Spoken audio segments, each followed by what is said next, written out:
안녕하세요. 수서동행교회 정남 목사입니다. 오늘도 하나님의 말씀의 자리 가운데 나오신 여러분, 주님의 이름으로 축복하고 환영합니다. 오늘도 하나님께서 우리에게 귀한 은혜의 말씀을 준비해 놓고 계신 줄을 믿습니다. 이 말씀을 통하여 우리의 삶의 방향이 바뀌고 또 우리의 삶을 해석하는 그 해석의 능력이 달라질 수 있기를 바랍니다. 하나님께서 그와 같은 은혜의 자리 가운데 우리를 인도하실 것을 믿으며 우리가 함께 나아가기를 원하는데요. 우리 이 시간 함께 기도함으로 하나님 우리의 마음을 열어주십시오. 우리의 마음을 겸손케 해주십시오. 그렇게 기도하며 함께 나가도록 하겠습니다. 기도하겠습니다. 하나님, 우리가 주님의 말씀을 듣기 전에 주님 앞에 나아갑니다. 주님, 우리의 마음을 겸손하게 하여 주시옵소서. 주님의 말씀이 뿌리워질 수 있는 귀하고 복된 부드러운 마음이 될 수 있도록 주님 도와주시옵소서. 아버지께서 우리의 삶을 변화시키시며 하나님께서 주님의 그 말씀을 우리 통해 이 세상 가운데 성취하시기를 원하신다는 그 아버지의 마음을 또 더욱더 알아들이는 이 아침이 되어지도록 주님 인도하여 주시옵소서. 감사드리며 우리 주 예수 그리스도의 이름으로 기도드립니다. 아멘. 오늘 우리에게 주시는 하나님의 말씀은 창세기 39장 1절에서 6절까지의 말씀입니다. 창세기 39장 1절에서 6절의 말씀입니다. 제가 봉독하도록 하겠습니다. 요셉이 이집트로 끌려갔다. 요셉을 이집트로 끌고 내려간 이스마엘 사람들은 바로의 신하인 경호대장 이집트 사람 보디발에게 요셉을 팔았다. 주님께서 요셉과 함께 계셔서 앞길이 잘 열리도록 그를 돌보셨다. 요셉은 그 주인 이집트 사람의 집에서 살게 되었다. 그 주인은 주님께서 요셉과 함께 계시며 요셉이 하는 일마다 잘 되도록 주님께서 돌보신다는 것을 알았다. 주인은 요셉이 눈에 들어서 그를 신복으로 삼고 집안일과 재산을 모두 요셉에게 맡겨 관리하게 하였다. 그가 요셉에게 자기의 집안일과 그 모든 재산을 맡겨서 관리하게 한 그때부터 주님께서 요셉을 보시고 그 이집트 사람의 집에 복을 내리셨다. 주님께서 내리시는 복이 주인의 집 안에 있는 것이든지 밭에 있는 것이든지 그 주인이 가진 모든 것에 미쳤다. 그래서 그 주인은 자기가 가진 모든 것을 요셉에게 맡겨서 관리하게 하고 자기의 먹거리를 빼고는 아무것도 간섭하지 않았다. 아멘. 오늘 말씀을 준비하면서 그 형통이라는 단어가 가지는 사전적 의미가 무엇일까 궁금해졌습니다. 그래서 사전을 한번 찾아봤어요. 형통은 어떻게 정의가 되어 있는가 봤더니 사전에서는 모든 일이 뜻과 같이 잘 되어 감이라고 이렇게 형통에 대하여 정의하고 있더라고요.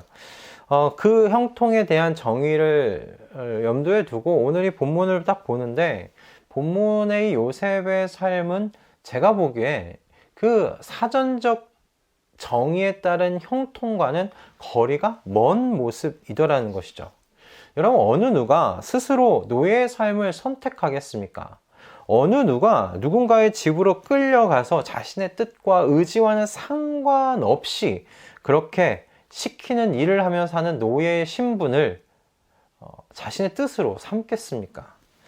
요셉이 있는 이 자리는 사전이 이야기하고 있는 모든 일이 뜻과 같이 잘 되어 간다 라는 이 사전의 의미와는 완전히 다른 모습이다 라고 생각이 들었어요. 그러면 이 이야기 속에서 형통한 사람은 없는가? 이 사전적 의미에 따라 형통한 사람은 없는가? 있더라고요. 한 사람이 있습니다. 요셉으로 인해서 형통해진 사람이 있습니다. 바로 요셉을 산 이집트 장군 보디발입니다. 3절에는 주님께서 요셉과 함께 계시며 요셉이 하는 일마다 잘 되도록 주님께서 돌보신다는 것을 알았다라고 말하고 있습니다. 그러니까 보디발이, 다시 말해서 보디발이 요셉에게 맡긴 그 모든 일이 지금 자신이 원하는 대로, 자신이 생각하고 뜻하는 대로 잘 됐는데 사실 그것보다 더 그 이상으로 잘 되었다는 것을 이게 보았다는 거예요. 그래서 보디발이 알았다는 겁니다. 하나님께서 요셉과 함께 하고 계시다는 사실을 그래서 안 거예요. 그냥 자신의 수준에서 자신이 생각했던 그만큼만 만족이 되어지고 그만큼만 일들이 잘 성취되었다면 하나님께서 요셉과 함께 한다는 것을 몰랐겠죠. 하지만 자신이 생각했던 것, 자신이 뜻했던 것, 그 이상으로 일이 잘 되는 것을 보면서 아, 이 사람에게는 하나님이 함께 하시는구나 라는 것을 알게 되었다는 말입니다. 그러니까 일이 이렇게 되자 보디발은 요셉을 자신의 신복으로 삼았다고 말씀은 이야기를 하고 있습니다. 그렇게 자신의 신복으로 삼고서 자기 집안의 그 모든 일과 자신의 모든 재산을 이제 이 요셉에게 맡겨서 관리하도록 하였다라고 이야기를 하고 있어요. 그리고 그 결과가 무엇입니까?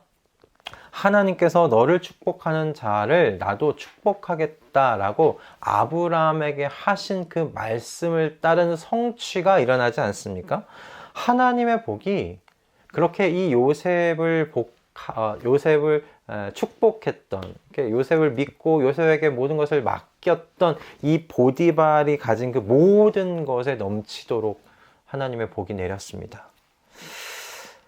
이집트 사람의 집에 복을 내리셨다. 주님께서 내리시는 복이 주인의 집 안에 있는 것이든지 밭에 있는 것이든지 그 주인이 가진 모든 것에 미쳤다라고 기록이 되어 있어요.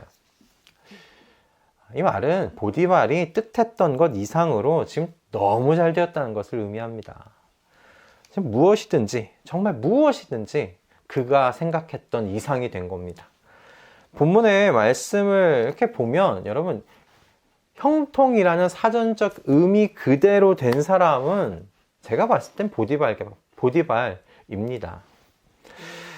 그렇다면 이곳에서 요셉은 도대체 어떤 사람으로 지금 이야기 되어지고 있는가, 그려지고 있는가 라는 거예요.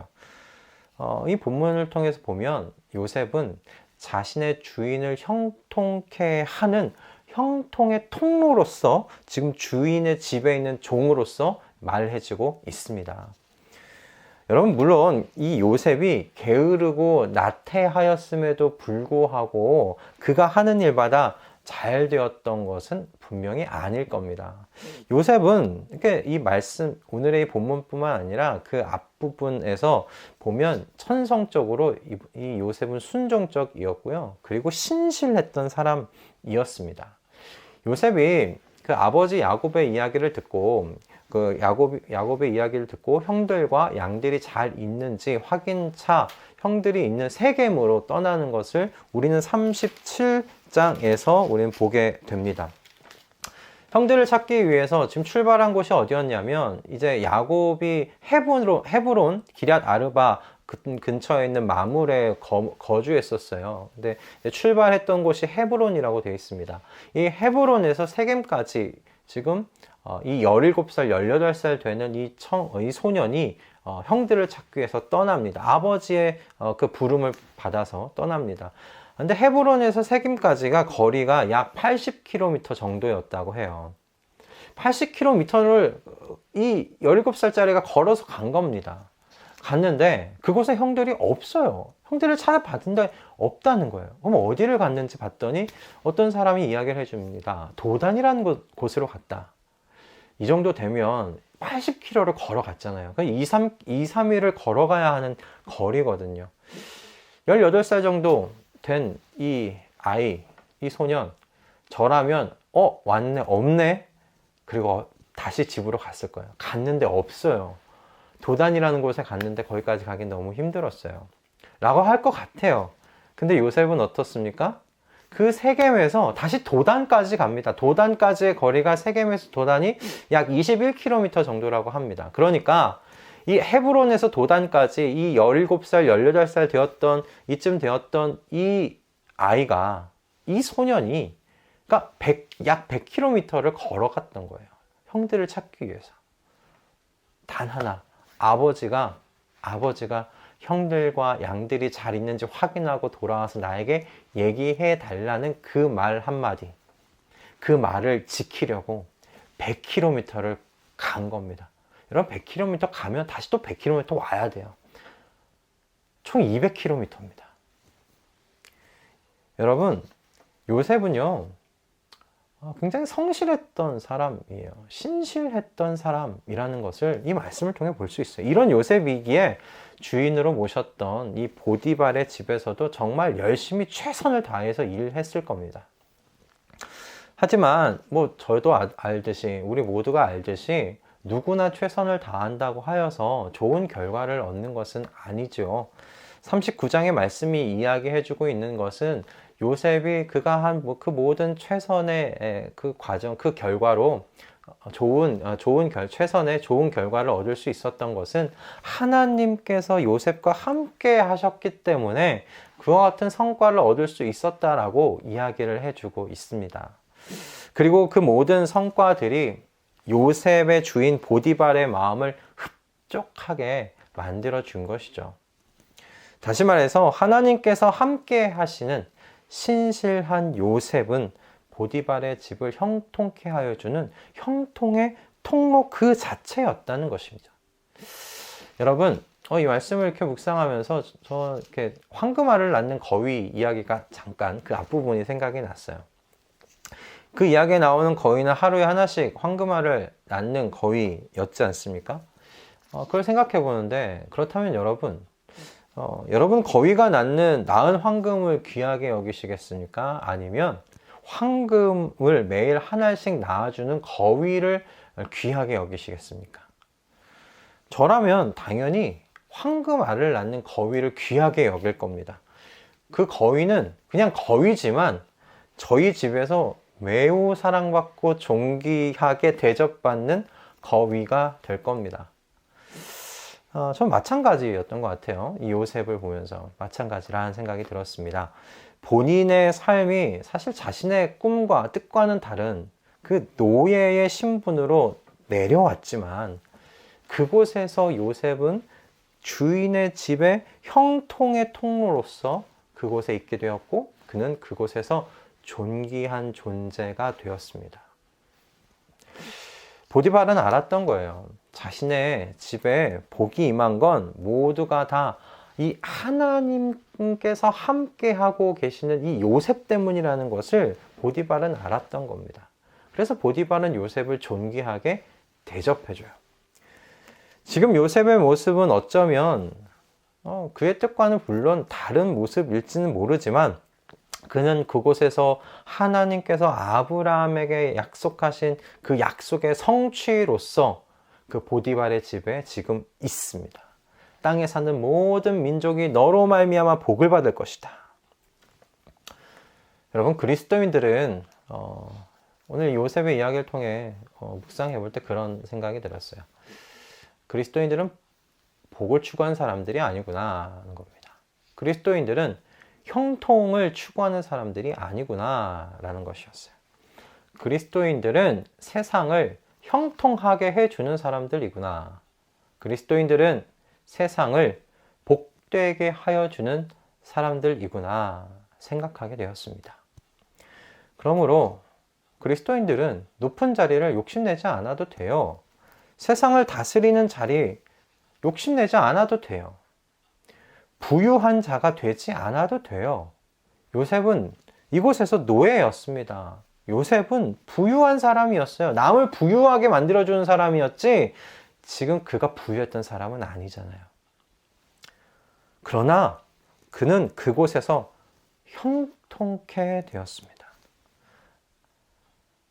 형통의 통로로서 그 자리에 있게 되었어요. 하나님께서 함께 하셨기 때문입니다. 여러분, 그리스도인들은 하나님의 신이 함께하는 사람들 아닙니까? 하나님의 성령께서 함께 하시는 사람들이잖아요. 누구든지 그리스도의 영이 없으면 그리스도의 사람이 아니니라. 그리스도의 여러분 사람은 누구나 하나님의 영, 성령을 모시고 사는 사람들입니다. 그러므로 여러분 우리는 그리스도인들은 세상을 형통케 하는 사람들이요 세상을 복되게 하는 사람들입니다. 그러니 여러분 자신의 형통을 위해 살지 마십시오. 여러분 자신의 복을 위해서 살지 마십시오.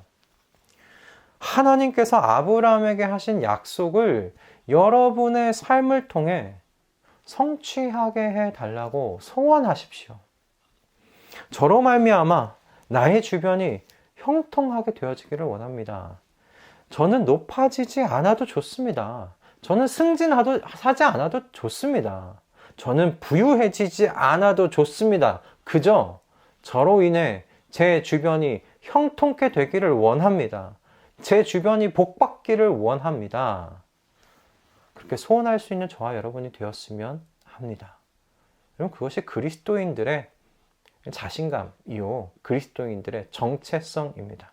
우리는 복을 추구하는 사람이 아니고 형통을 추구하는 사람이 아니고 세상을 형통케 하여 주고 세상을 복되게 하여 주는 그런 사람들이라는 말이죠. 여러분, 우리가 복을 추구하지 않아도 되고 형통을 추구하지 않아도 되는 그 가장 중요한 이유는 그리스도인들은 이미 더 이상 높아질 수 없는 자리에 있는 사람들이기 때문에 그래요. 그리스도인들은 사실 더 이상 부유해질 수 없는 사람들이기 때문에 그래요. 그리스도의 사람들은 이미 그리스도와 함께 살림마 되어서 하늘에 이미 앉아 있다라고 말해주고 있는 사람들이잖아요. 우린 이미 하늘에 앉아 있는 사람들이에요. 하늘보다 더 높은 곳이 있습니까? 하나님의 자리에 앉아 있는 것보다 더 높은 자리가 있습니까? 우리는 우리 주 예수 그리스도 안에서 이미 하늘에 앉아 있는 사람들입니다. 더 높은 것을 추구할 수가 없는 사람들입니다. 게다가 우리는 예수 그리스도 안에서 하늘을 상속받은 사람들이에요. 하늘을 상속받은 자이다. 하늘을 상속받은 사람보다 더 부유한 사람이 있습니까? 그리스도인들, 이 하늘을 상속받은 자보다 더 부유해질 수 있는 사람들이 있습니까? 없습니다. 그러니 우리는 우리 자신의 형통과 복을 위해서 살지 않아도 되지 않을까요? 오늘 이후로 우리의 관심과 삶의 방향이 바뀌게 되기를 소원합니다. 세상을 우리 형통케 하십시다. 세상을 복되게 하십시다. 땅에 사는 모든 민족이 너로 말미암아 복을 받을 것이다. 이렇게 말씀하신 주님의 이 말씀이 성취되는 우리 모두의 인생 되어질 수 있기를 주님의 이름으로 축복합니다. 할렐루야. 기도하겠습니다. 하나님, 오늘 우리에게 요셉을 통하여서 우리가 형통을 추구하는 사람, 복을 추구하는 사람들이 아니라 우리는 세상을 형통케 하고 세상을 복되게 하는 사람들이라는 사실을 다시금 깨닫게 하시고 우리의 마음 가운데 그 복된 말씀을 심기어 주심에 감사드립니다. 주님, 우리가 지금까지 내 형통을 위해 살았다면, 나의 복을 위해 살았다면 이제 그 삶의 방향이 이 말씀으로 인해서 바뀌어질 수 있도록 인도하여 주시옵소서. 우리는 이미 예수 그리스도 안에서 하늘에 앉은 자들이요, 하늘을 상속받은 사람들이라는 사실을 우리의 마음의 눈을 열어주시사 그것을 뚜렷하게 바라볼 수 있게 하시고 세상의 형통을 위해, 내 주변의 복됨을 위해 그렇게 형통의 통로로, 복의 통로로 이곳에서 살아갈 수 있도록 주님, 우리를 축복하여 주시옵소서. 감사드리며 우리 주 예수 그리스도의 이름으로 기도드립니다. 아멘. 할렐루야. 오늘 우리 주님께서 우리에게 참 귀한 말씀을 허락하셨습니다. 우리의 삶의 방향이 어떠한 곳이 되어야 하는지 요셉의 말씀을 통하여, 이야기를 통하여 우리 생각해 보았습니다. 여러분, 우리는 세상을 형통케 하는 사람들입니다. 세상을 복되게 하는 사람들입니다. 그러면 자연스럽게 여러분, 우리가 존귀한 자가 될 겁니다. 세상은 우리를 필요로 할 수밖에 없게 될 겁니다. 그것보다 더 큰 형통과 복이 어디에 있겠습니까? 여러분, 황금알이 되려고 하지 마시고 황금알을 낳는 거위가 되실 수 있기를 주님의 이름으로 축복합니다. 오늘 한날 주님께서 주시는 이 은혜 꼭 붙잡으시고 세상 속에서 여러분의 자리에서 승리하실 수 있기를 바라고, 여러분을 통해 오늘 하루 그 주변이 형통하게 되고 복받기를 바랍니다. 우리는 내일 아침에 또 주님께서 주시는 말씀으로 이 자리 가운데서 만나도록 하겠습니다. 여러분, 오늘 하루 승리하십시오.